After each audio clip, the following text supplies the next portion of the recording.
আজকে আমাদের কুতুবদিয়াবাসীর জন্য খুবই আনন্দের দিন, কারণ আমাদের এটা অনেক দীর্ঘদিনের দাবি যে বর্ষা মৌসুমের সময় বিশেষ করে রুগীদের নিয়ে পারাপার হওয়াটা আমাদের জন্য খুবই কষ্টসাধ্য হয়ে পড়ে।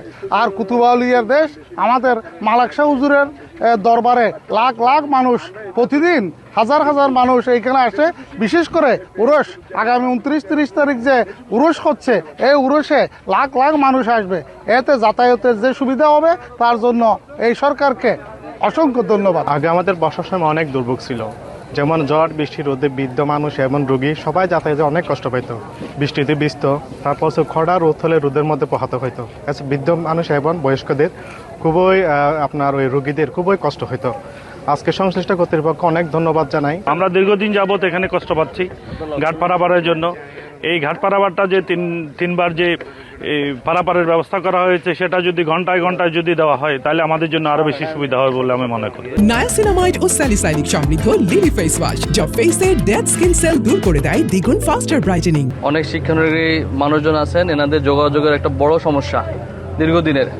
তো সেই হিসেবে যে আজকে যে কার্যক্রম সি ট্রাক উদ্বোধন হচ্ছে, এটার জন্য কুতুবদিয়াবাসী খুবই খুশি এবং পর্যায়ক্রমে এই কাজ আরও সম্প্রসারণ হবে, আরও পরিবহন বাড়বে, পরিবহন সংখ্যা বাড়বে। সরকারের এই উদ্যোগকে আমরা খুবই স্বাগত জানাই। অন্তর্কালীন সরকার ডক্টর ইউনূসকে ধন্যবাদ জানাই।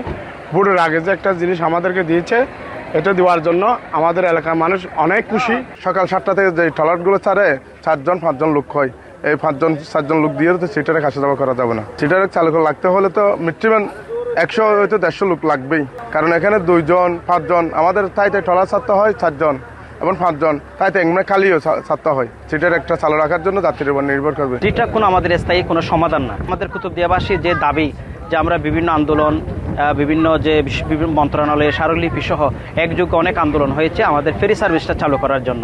কারণ আমাদের যে উৎপাদিত বিশেষ করে যে চুটকি, লবণ এবং যে পর্যটন সব কিছু মিলে কিন্তু আমাদের ল্যান্ডের সাথে কানেক্টিভিটিটা না থাকার কারণে মূলত কিন্তু আমরা পিছিয়ে পড়েছি। সেন্ট মার্টিনের বিকল্প হিসেবে কিন্তু কুতুবদিয়াকে পর্যটকের জন্য সরকার কাজে লাগাতে পারবে বলে, সেজন্য আমরা কুতুবদিয়াবাসী দীর্ঘদিন ধরে যে আমাদের যে দাবি সি ট্রাক কোনো আমাদের স্থায়ী সমাধান না, আমরা ফেরি সার্ভিসটা হচ্ছে আমাদের জন্য কুতুবদিয়াবাসীর জন্য স্থায়ী সমাধান বলে আমরা মনে করি।